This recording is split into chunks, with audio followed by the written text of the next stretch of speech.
దేవుని నామానికి మహిమ కలుగును గాక. ప్రభువునందు ప్రియమైన దేవుని బిడ్డలారా, మీ అందరికీ నా వందనాలు. ఒక చిన్న మాట మనం చదువుకుందాం. ఇర్మియా గ్రంథము 2వ అధ్యాయము మనకు బాగా పరిచయమైన లేఖనమే. 2వ అధ్యాయం 21వ వచనం చదువుతాం. శ్రేష్టమైన ద్రాక్షావల్లి వంటి దానిగా నేను నిన్ను నాటి తిని, కేవలము నిక్కమైన విత్తనము వలని చెట్టు వంటి దానిగా నిన్ను నాటి తిని, నాకు జాతిహీనపు ద్రాక్షావల్లి వలె నీ వెట్లు భ్రష్ట సంతానమైతివి. దేవుని వాక్యం మనందరి వినికిడిలో ఆశీర్వదించుగాక. ఆమె చిన్న ప్రార్థన. స్తోత్రములు తండ్రి, సర్వశక్తి మంతుడు అయిన మా యేసు ప్రభువా, మీ వందనాలు. చదవబడిన లేఖనములో నుండి మీ సందేశమును మాకు వినిపించి మమ్మలను బలపరిచి మా ఇళ్ళకు నడిపించమని, మీ దాసుని మరుగుపరచి మీరే మాట్లాడమని యేసయ్య నామమును అడిగి వేడుకొనుచున్నాము తండ్రి. ఆమేన్. ప్రభువునందు ప్రియమైన దేవుని బిడ్డలారా, దేవుడు ప్రశ్నిస్తున్నాడు. దేవుని ప్రశ్నిస్తున్నా అంటే, నాకు జాతిహీనపు ద్రాక్షావల్లి వలె నీ వెట్లు భ్రష్ట సంతానమైతివి. జాతిహీనపు ద్రాక్షావల్లి అంటే, జాతిహీనపు ద్రాక్షావల్లి అంటే ద్రాక్షావల్లి యొక్క లక్షణాలు ఉండవు, కానీ అది ద్రాక్షావల్లిగానే కనిపిస్తుంది. ద్రాక్షావల్లి జాతి లక్షణం ఉండదు. ప్రభునందు ప్రియులారా,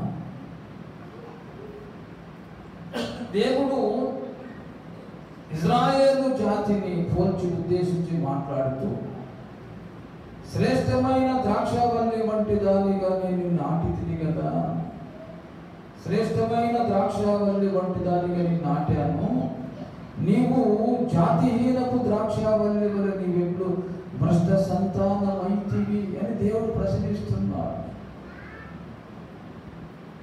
శ్రేష్టమైన ద్రాక్షావల్లి నాటితే శ్రేష్టమైన ద్రాక్ష ఫలాలు రావాలి. శ్రేష్టమైన ద్రాక్ష ఫలాలు రాకుండా జాతిహీనపు ద్రాక్షావల్లి వలె నువ్వు ఇట్లు భ్రష్ట సంతానమైతివి అంటాడు. దేవుడు నాటినప్పుడు శ్రేష్టమైన దాన్ని నాటాడు ప్రియులారా. ఇప్పుడు ఆ శ్రేష్టమైన తత్వము లేకుండా పోయింది. ఆ చెట్టు ఎదిగిన తర్వాత జాతిహీనపు లక్షణాలు వచ్చినాయి అని దేవుడు బాధపడుతున్నాడు. యెషయా గ్రంథం 5వ అధ్యాయములో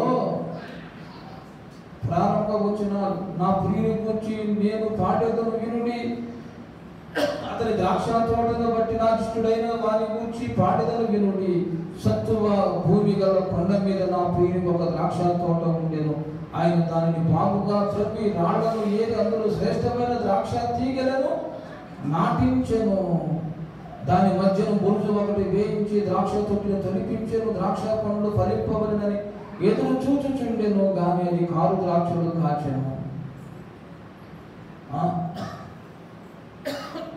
4వ వచనములో, నేను నా ద్రాక్ష తోటకు చేసిన దానికంటే మరేమి దానికి చేయగలను, అది ద్రాక్ష పండ్లు కాయునని నేను కనిపెట్టినప్పుడు అది కారు ద్రాక్షలు కాయటకు కారణం ఏమంటున్నాడు. దాని ద్రాక్ష తోటకి ఆ చెట్లు చేసిన దానికంటే మరేమి చేయగలను అంటాడు. బాగా వినాలి. ఈ ద్రాక్ష తోట అంటే ఇజ్రాయేలీలు లేక దేవుని ప్రజలు, దేవుని సంఘం. దేవుడు సత్తువ కలిగిన భూమి మీదే శ్రేష్టమైన ద్రాక్షావల్లిని నాటాడు, తీగలు నాటాడు. దానికి ఏమేమి కావాలో అన్ని దేవుడు జాగ్రత్తలు తీసుకున్నాడు. కానీ జాగ్రత్తలు తీసుకొని దేవుడు శ్రేష్టమైన ఫలాలు కొరకు ఎదురు చూస్తే కారు ద్రాక్షలు కాసింది. నేను నీకు చేసిన పని దానికంటే ఇంకేం చేయను, నేను చేయగలిగేదంతా నేను చేశాను, ఇంకేమీ చేయలేదు నీకు, ఎందుకు నువ్వు ఇలాగా కారు ద్రాక్షలు కాశావు అంటాడు. ప్రతి విశ్వాసి విషయంలో దేవుడు ఇదే ప్రశ్న వేస్తాడు. నువ్వేమి సొల్లు మాటలు ఏదో వేరే విషయాలు చెప్పదు. నేను శ్రేష్టమైన ద్రాక్షవల్లిగా నీ నాటాను కదా, నిక్కమైన విత్తనము వంటి దానికి నీ నాటాను, నీ వెట్లు భ్రష్ట సంతానం అయితే అని ప్రశ్నిస్తాడు. ఎందుకయ్యా ఇలాగా? ఎందుకు నీకు ఈ లక్షణాలు వచ్చినాయి? నీకు బైబిల్లో ఉండే ప్రవక్తల లక్షణాలు రావాలి కదా, బైబిల్లో భక్తుల లక్షణాలు, శ్రేష్టమైన భక్తుల లక్షణాలు నీకు రావాలి. జాతిహీనపు లక్షణాలు నీకు ఎందుకు వచ్చాయి? ఎందుకయ్యా ఇట్లాగని దేవుడు ప్రశ్నిస్తాడు. ప్రభునందు ప్రియులారా బాగా గమనించండి. ఇశ్రాయేలీయులు, దేవుడు ఇశ్రాయేలీయులను ఐగుప్తు నుంచి విడిపించి కనాను దేశానికి తీసుకొచ్చాడు. మరి ఇశ్రాయేలు కనాను దేశానికి ప్రవేశించారా? ఎందుకు అరణ్యంలో రాలిపోయారు వాళ్ళు? దేవునికి బలము లేదా? కానానులో వాళ్ళు ప్రవేశించి వెళ్తే బలమానికి లేదా? శక్తి లేదా? ఎందుకు రాలిపోయారండి? ఎందుకు కానానులో ప్రవేశించలేకపోయారు? తీసుకొచ్చిన దేవుడే కదా. కానాను దేశంలోకి ఎందుకు తీసుకెళ్ళలేకపోయాడు దేవుడు? దేవుడులో తప్పుందా, లోపం ఉందా? దేవుని శక్తి విషయంలో దేవుడు కాదు కదా. ఇశ్రాయేలీయులకు ఆయన చేయవలసినవన్నీ చేశాడండి. ఐగుప్తు దేశం విడిపించడానికి ఎన్నో అద్భుతాలు చేశాడు. ఆఖరికి పస్కా బలి జరిగించి వాడు విడిపించాడు. ఇశ్రాయేలు ఎర్ర సముద్రం దాటానికి ఎర్ర సముద్రం చించి ఆజ్ఞాలని నడిపించాడు. ఇశ్రాయేలు శత్రువులు నీళ్ళ ముంచేసి వీళ్ళ మాత్రం ఒడ్డుకి చేర్చాడు. ఇశ్రాయేలుకి మేఘ స్తంభంలో దేవుడు దారి చూపించాడు. అగ్ని స్తంభంలో వెలుతురు, మేఘ స్తంభంలో నీడ. ఇశ్రాయేలు ప్రతిరోజు వేగంగా మన్నాను భుజించాడు. వాళ్ళకి ఆహారం ఏం తక్కువ చెప్పండి. దాహం వేస్తే నీళ్ళు ఇచ్చాడు. ఏది కాదు వాళ్ళకి. పేరుకు అరణ్య యాత్రే కదా, అది ఆనంద యాత్ర. హల్లెలూయా.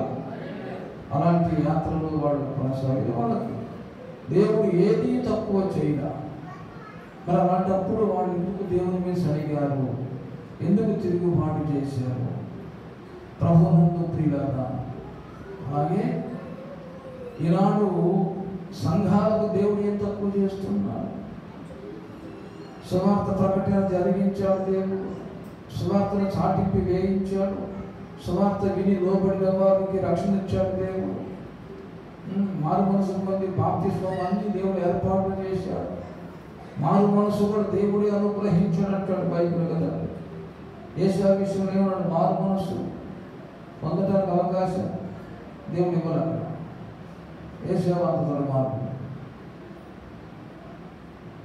అన్యులంట జీవార్థమైన మారు మనసు దేవుడు వారికి దయచేసినందున, దయచేసినని మాట్లాడు కనుక మారు మనసు దేవుడే మనకి ఇచ్చాడు. కృపను దేవుడు మనకి ఇచ్చాడు. సువార్తను మనకి ఇచ్చాడు. సేవకుడిని మనకి ఇచ్చాడు. అలాగే బాప్తిస్మం మనకు దేవుడు సేవకులుగా ఇప్పించాడు.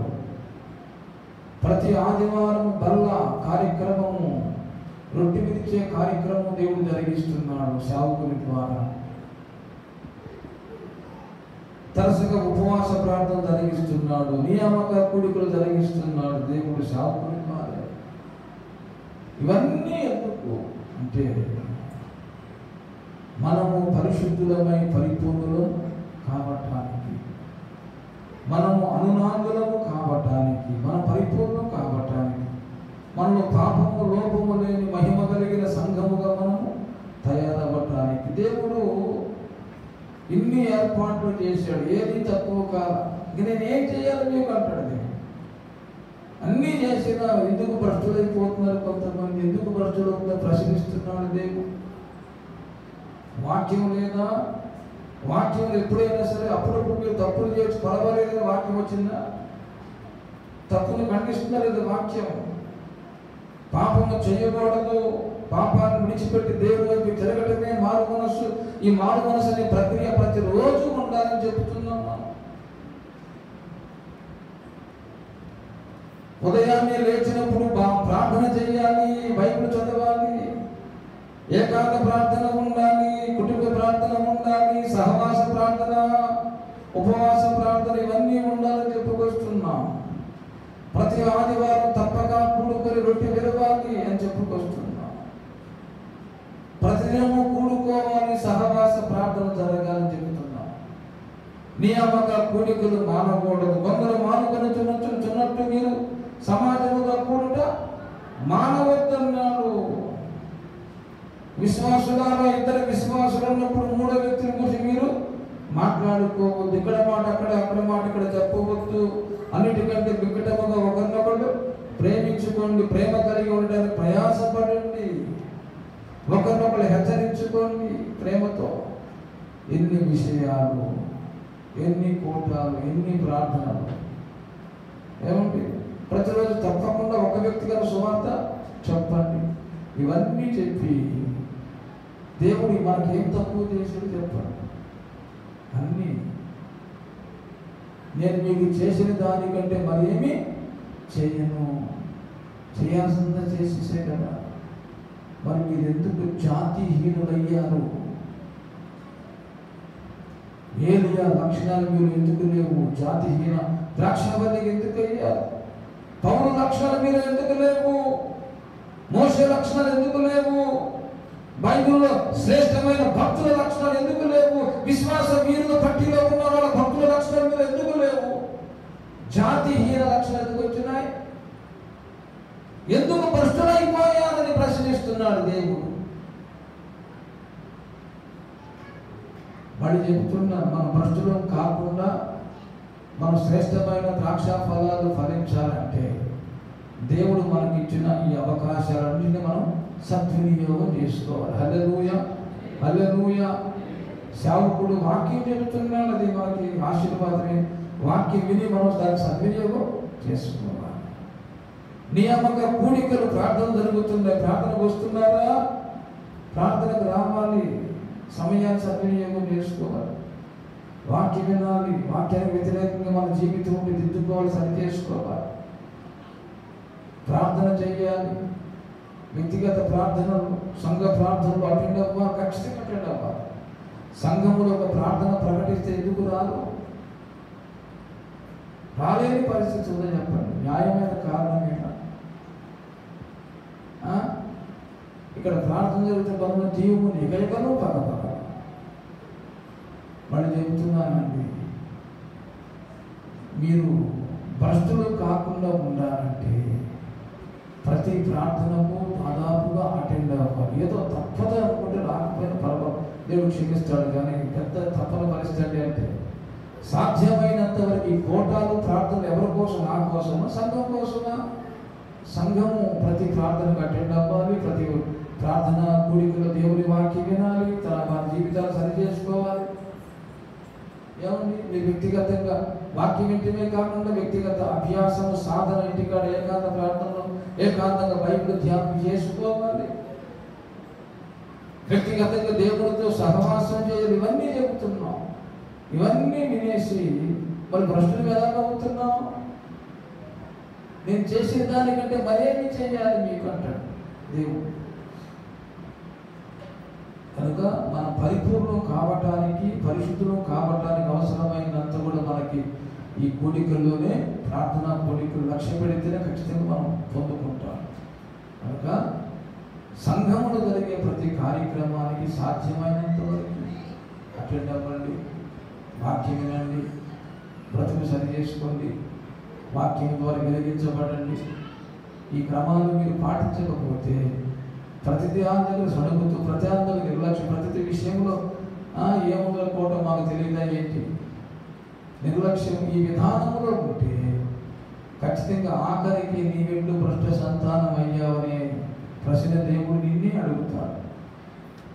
చెప్పింది కరెక్ట్గా చేయాలి, సాధన చేయాలి, ప్రార్థన చేయాలి. ఏమండి, అన్నిటి ప్రార్థన చేయాలి, ఏకాంతంగా ప్రార్థన చేయాలి, బైబిల్ చదువుకోవాలి ఏకాంతంగా, ప్రతి ప్రార్థనకు పరిగెత్తుకుంటూ రావాలి. మనం ఉన్నత స్థాయికి, ఉన్నత మెట్టుకు తీసుకెళ్లే తరగతులు ప్రార్థనలు అంటే ఇది మోషే బడి. మోషే బడిలో బాలురమని పాట పాడుకుంటాం.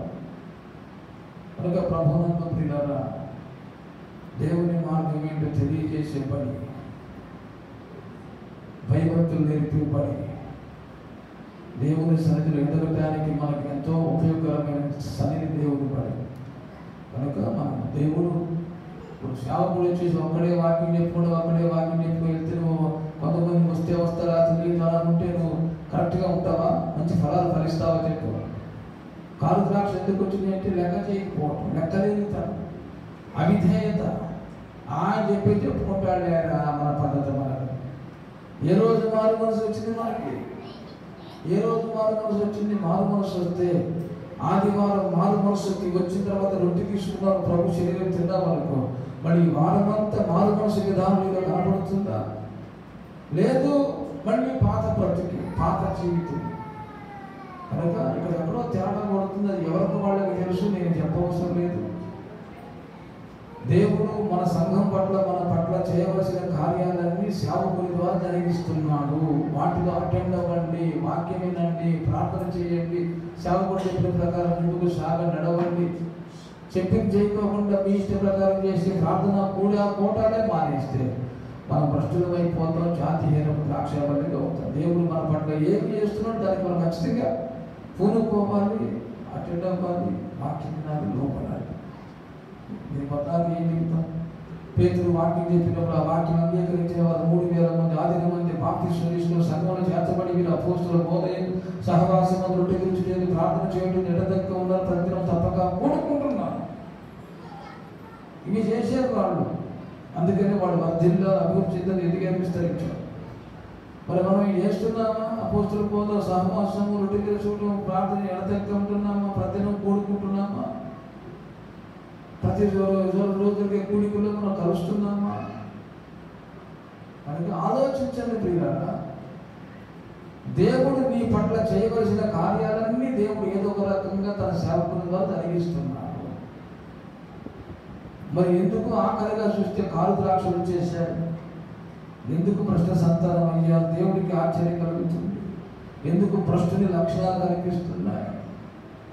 ఎందుకంటే చెప్పింది మనం చేయటం లేదు. సమూయేలు అంటాడు, మాట వినుట శ్రేష్టము. నువ్వు శ్రేష్టమైన ద్రాక్షవల్లిగా నాటపడ్డావు, శ్రేష్టమైన ఫలాలు ఫలించాలంటే మాట వినాలి. వాక్యం ప్రకారం నడుద్దాం, మనం ఫలిద్దాం. దేవుడి వాక్యం జీవించును గాక. ఆమె ప్రార్థన చేసుకుందాం పిల్లరా.